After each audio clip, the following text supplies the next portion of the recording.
তাই আমরা বলতে চাই, কোন দু একটি দলের উপরে ভিত্তি করে দু একটি দলের কথায় সংস্কারের নকশায় পরিবর্তন আনা যাবে না।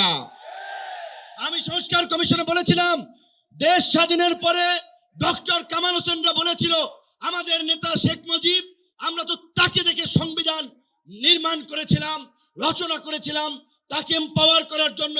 আজকে সংস্কার কমিশনকে বারবার আমরা বলতে চাই, দু একটি দলকে প্রাধান্য দিয়ে বেশিরভাগ জনগণের আকাঙ্ক্ষার বিপরীতে গিয়ে কোন সিদ্ধান্ত বাস্তবায়নের দুঃসাহস দেখাবেন না।